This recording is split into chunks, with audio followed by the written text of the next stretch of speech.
Treasurer. Thank you, Mr Deputy Speaker.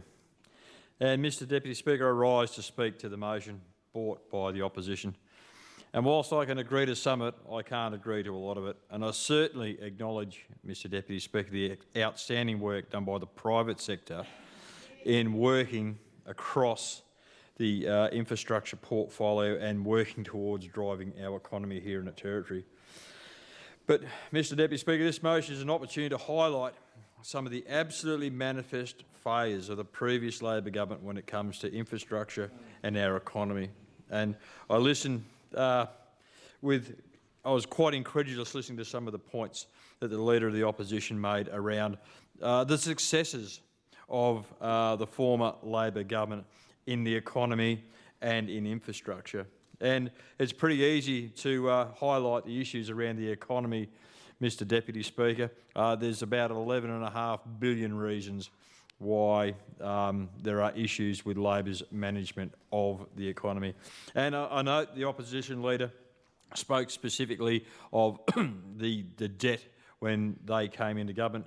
If my memory serves me correct, it was around about $1.8 billion, Mr Deputy Speaker, and in just 8 short years that has increased to $11 billion, 1.8 or 1.6 billion of that being put 1.6 million of that debt being put on just in the last 18 months. It's absolutely disgusting, Mr Deputy Speaker. And for all those $1 billion in debt, what does it show and what do the NT people have for that? It's an absolute tragedy. The previous Labor government failed Territorians. Labor's infrastructure program is a chaotic mess of unfunded promises and budget blowouts. And I've mentioned it a few times in this chamber over the last few days, Mr Deputy Speaker. The program for 24-25 for their capital works was $5.086 billion. And the spend was in excess of $1.288 billion. And what did they program for the next year? Now, if you're spending that much money on your infrastructure program, Mr Deputy Speaker, in this financial year, you'd think you would actually put some cash into the next financial year to be able to deliver on your infrastructure program into the outer years. Well, I've said it and I'll say it again, Mr Deputy Speaker. What did they budget? $313 million. A $900 million shortfall to deliver on that infrastructure project. Labor were more interested in making announcements, announcing the next big shiny thing that they were going to do, but they were not putting any cash towards that program, Mr Deputy Speaker. And what programs they did put forward, of course, then suffered huge cost blowouts. And those huge cost blowouts then affected the ability to deliver that program into the future. But even into the outer years, Mr Deputy Speaker, in the outer years, they actually hadn't programmed any cash against their infrastructure program. And why did they do this, Mr Deputy Speaker? Because what they wanted to do was make sure that they didn't show a breach of the debt ceiling that they put in leading into last year's election. Not only did Labor fail to fund projects despite announcing them, but the projects they did manage to get off the ground, as we know, blew out in cost by orders of magnitude. And I asked myself, what the hell were they thinking? What were they thinking when they decided to build not one, but 2 new art galleries? Now, Mr Deputy Speaker, I shouldn't call you madam, the people of the Territory can continually ask me, why are we spending money on art galleries when we need infrastructure developments in health, aged care, mental health, our roads and our communities and our health sector? Why are we spending money on that and not those all-important pieces of infrastructure for all Territorians? And I ask myself the same question, Mr Deputy Speaker. They just kept announcing projects every year to make it look like they were doing something, but in reality, they were doing nothing. Because, Mr Deputy Speaker, it's really easy to announce a project, but I can tell you now it's much harder to fund and deliver that project, and that's where Labor fell over. Take, for example, the lofty promise to underground power across Darwin's northern suburbs. Now, I note the Leader of the Opposition has got a motion on the notice paper, and I want to set the record straight because I've said it a few times now, but it might be that the ears of the opposition are actually painted on because they are not actually listening. They put up $60 million to underground the power in the northern suburbs. They say that we went to the election knowing that we were going to remove that. Well, I can tell you now, Mr Deputy Speaker, that is not correct. After we got into government and I became the Treasurer and the shareholding minister for the government-owned corporations, Power and Water actually came to me and said that $60 million to deliver underground power in northern suburbs is a farce. We can't do it. We need to stop it. We just cannot do that. This is the third time I've said it in this chamber, so I hope they're listening today. Power and Water came to me as the shareholding minister and said, we can't do this, there is not enough money. So my response to Power and Water is, okay, if $60 million is not enough, what's it actually going to cost to go and underground the power in the northern suburbs of Darwin? So they went away and actually did the work. And they came back to me with a number, Mr Deputy Speaker, and that number is in excess of $500 million. $500+ million to underground the power in the northern suburbs, and that's being conservative, absolutely conservative.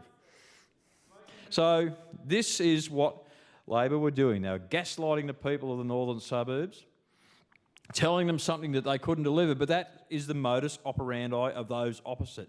Let's make a big announcement, let's make it sound great, but there's no money for it. And when it comes time to do it, okay, we're going to have to go and borrow and borrow and borrow, and that's why our debt kept increasing and increasing and increasing. But did Labor care? No, Mr Deputy Speaker, it was just another announcement which they thought they could perhaps swing a few more votes. Well, it didn't work for them in the northern suburbs, Mr Deputy Speaker, I can tell you, and you're sitting in that chair is a testament to that. Labor fell way short when it came to competent economic management. What was driving Labor to make such incompetent decisions? Well, we all know why. Sitting in Budget Cabinet worrying about the optics of breaching their own self-imposed debt ceiling in an election year, they deliberately pushed out spending and deliberately reduced funding or didn't fund projects at all. And that's what we're finding as we're going through working out this year's budget. And it's all been laid bare, Mr Deputy Speaker. All the hidden funds or the lack of funds, the projects and programs that they had on their books, but there was no money attached. They were just hollow promises. And they were worried about being seen as incompetent, Mr Deputy Speaker, because they are incompetent and they know it.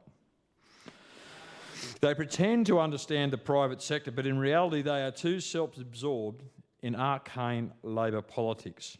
Plotting, factions, identity politics, they have no real understanding of the real economy. And they go straight from union politics to becoming MLAs with very little real-world experience, very little commercial experience. Most have never had to run a business to make sure the overdraft is paid, make sure they have enough money in their account to pay their employees. It's very easy for Labor when it's not their money and it's other people's.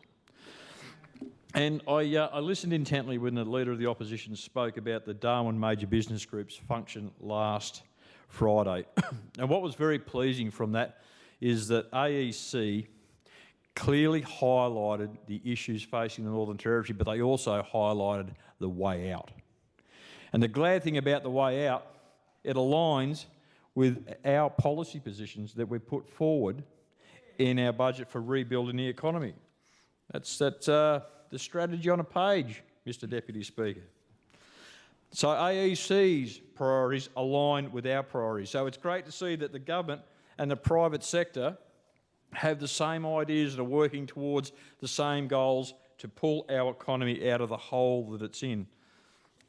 And Mr Deputy Speaker, I have the AEC's report here over the horizon opportunities, and I seek leave to table this document. Leave granted. Leave granted. Thank you, Mr Deputy Speaker. And this is a great document because it shows what we can do. And what I'll do is I'll I'll summarise quite a bit of that document so people have got a little bit of an idea on what it's about. And the first thing that they speak about is private sector investment. And private capital investment is the most critical component of growth, historically contributing to over 75% of total investment. Growth periods align with strong private sector confidence and investment levels. A decline in private sector investment has contributed to the slower economic growth in recent years. And this, Mr Deputy Speaker, is specifically highlighted in this document, because what we can see in around about 2021-2022, public sector spending increased. And then what happened, Mr Deputy Speaker, is that private sector investment decreased. So the private sector were utilising funds released by government to make their money rather than investing their own capital to do so. And that was something that this report and the Darwin Major Business Group highlighted as an issue for our economic development. Major projects was another one. So whilst major infrastructure and resource projects provide short-term boosts, they are not sufficient alone to reach long-term growth targets of 5% annually. These projects can only act as catalysts enabling small and medium enterprise growth. We need growth-focused policy and regulatory certainty, and that's what we're delivering, Mr Deputy Speaker. Policies that reduce red tape, provide fast-track approvals and offer clear incentives are necessary to build investor confidence and reduce delays.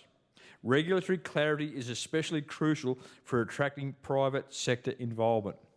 And it's only in the last few weeks and months, Mr Deputy Speaker, that we're providing that certainty and that security for private investment. We've passed the Territory Coordinator Bill, and that is now a reality. The Territory Coordinator has the ability now to drive investment in major projects across the Territory. We removed third-party merits review just last night to provide that additional certainty to the sector, that once a decision is made, the decision is made. There's further legislation coming to this House that will provide, again, that certainty to the private sector. We've done work to reduce payroll tax relief for small to medium businesses by raising that from $1.5 to $2.5 million. We're working to support the private sector, Mr Deputy Speaker.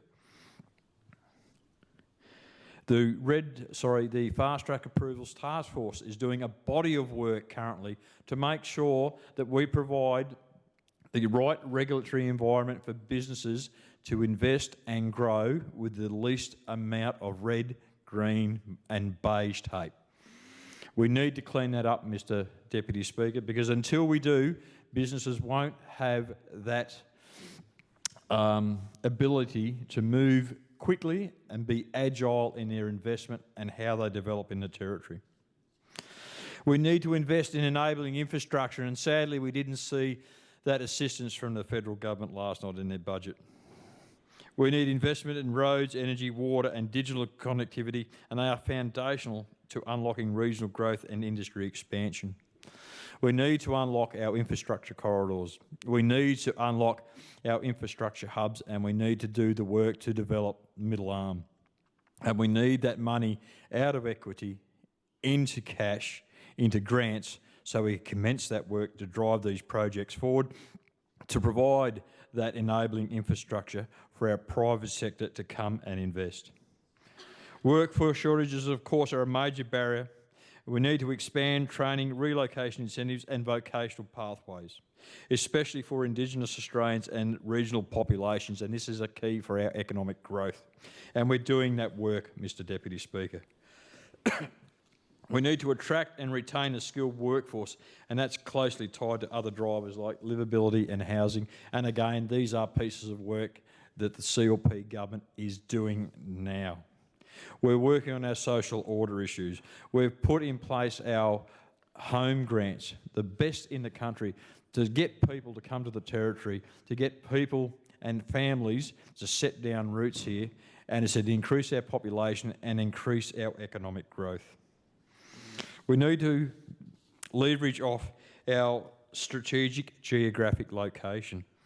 And of course, the work being done by the Department of Trade and Asian Relations is key, because the NT's proximity to Southeast Asia is absolutely underutilised. We need to strengthen our export capacity, our trade partnerships and regional logistics hubs like the Port of Darwin, and this will elevate our growth. Defence and government sector opportunities, of course, are again key.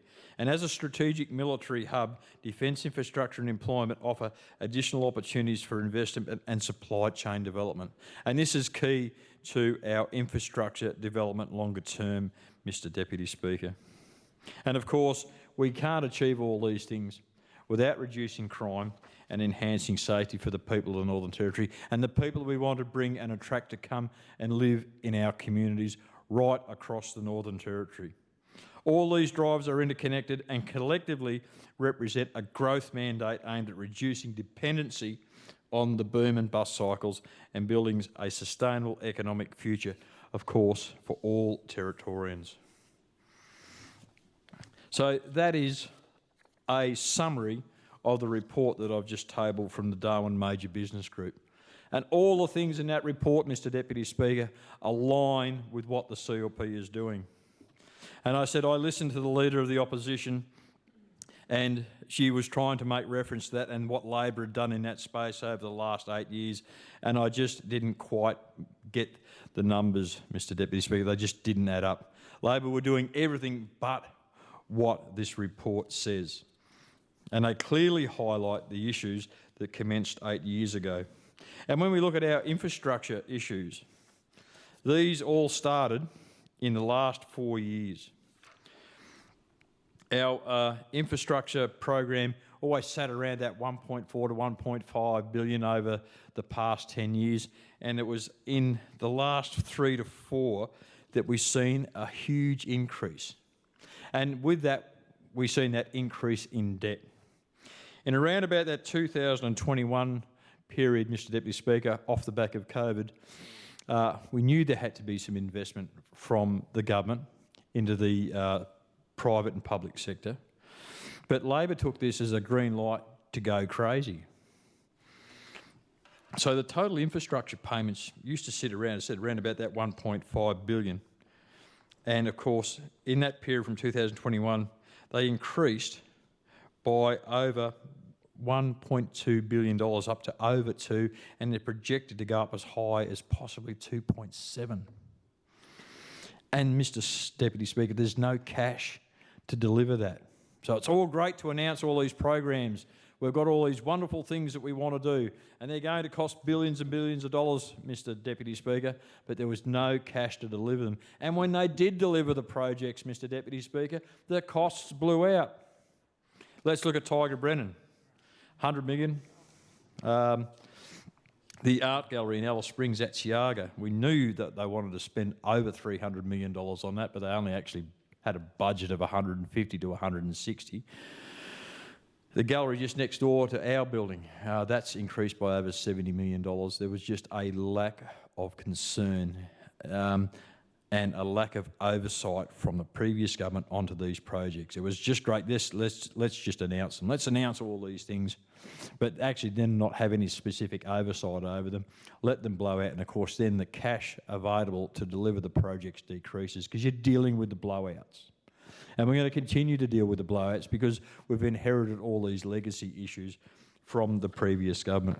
And it's going to take us a long time, Mr Deputy Speaker, to pull that back into line and to get some semblance of control over what the infrastructure program looks like. It's gross negligence, Mr Deputy Speaker, and we're left here to pick up the mess.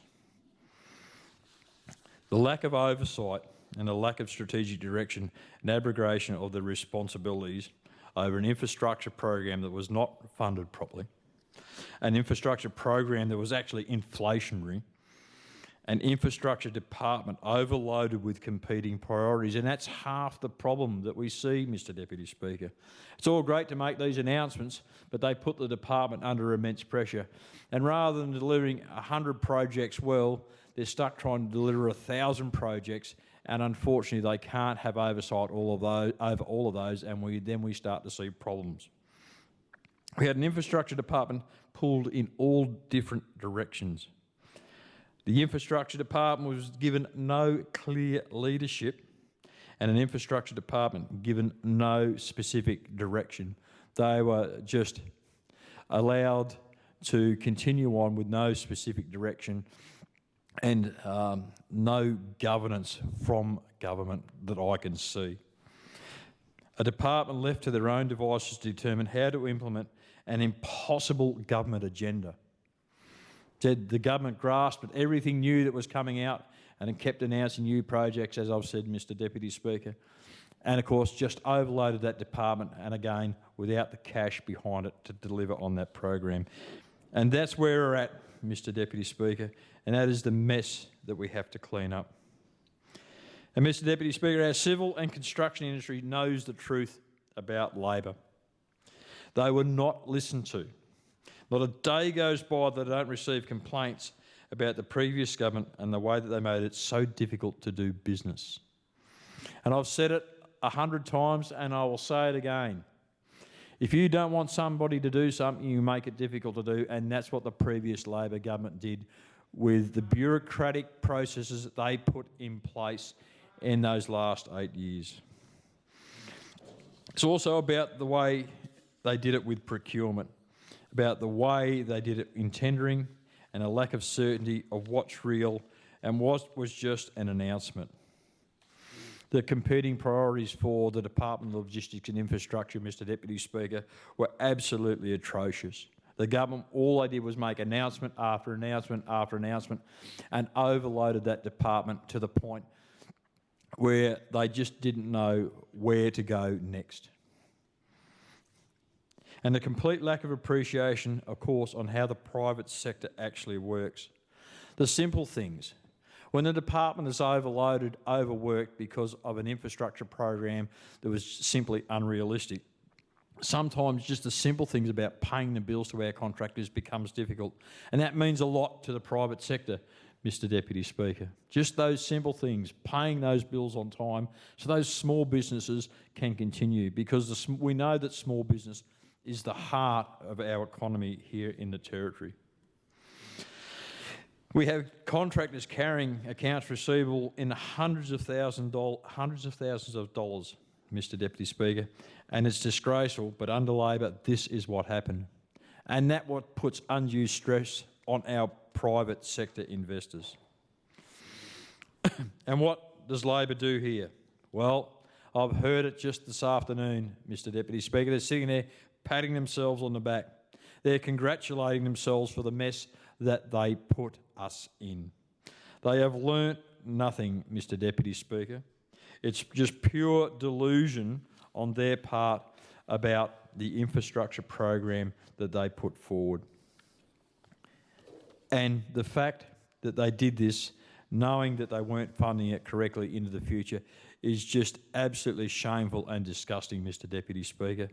It doesn't provide certainty to the industry, it doesn't provide certainty to the contractors, because what we see is the department trying to put out tenders, but all of a sudden there's no cash to do these things. And then, of course, projects stretch out and costs increase, and that further adds to the difficulty of blowouts within the sector. So I can't support the motion brought forward by the Leader of the Opposition. I certainly, Mr. Deputy Speaker, support our private sector, because it is our private sector that is going to drive the economic development of the Territory. Private sector investment is what is going to pull our economic nightmare out of the hole. The economic nightmare that those opposite put us in over the past 8 years. Increasing debt by over $1 billion a year since they came into government in 2016. $1.2 billion a year, Mr. Deputy Speaker. They are absolutely horrendous numbers. And we're left again, as I've said, trying to pick up those pieces.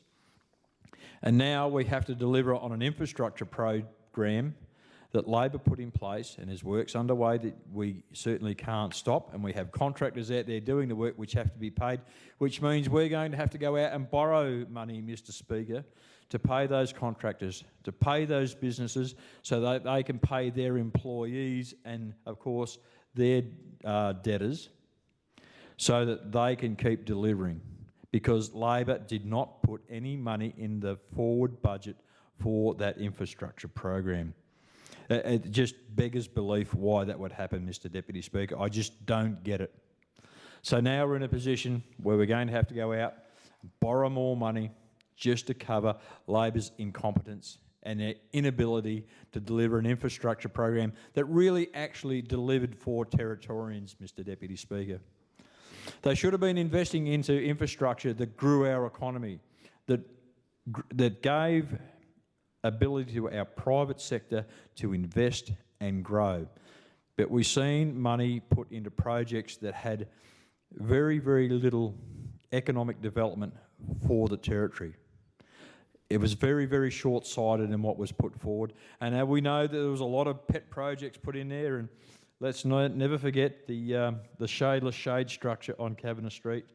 And Mr Speaker, every time I walk under that, I've got to wear a hat, otherwise I get a sunburnt head. I get a crosshatch sunburn on my head because they couldn't grow a vine up over that.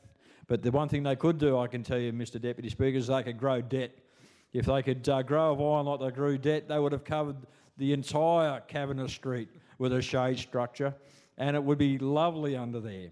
But unfortunately, they can't grow vines like they grow debt. And they are just some of the things that they've failed to plan and think ahead and be strategic about what they were doing in our infrastructure program. Is the issues that we face now ongoing, and the issues that this CLP government are now having to deal with and repair. Because they failed to plan, they failed to prepare, and of course we all know what the saying is: when you don't plan, you don't get the performance that you need, and I'm going to keep it clean, Mr Speaker. But I can't support the motion brought forward by the Leader of the Opposition. I certainly support our private sector and always will, and I don't agree that with the Leader of the Opposition on how great their infrastructure program is, because it has failed to deliver for all Territorians, Mr Deputy Speaker.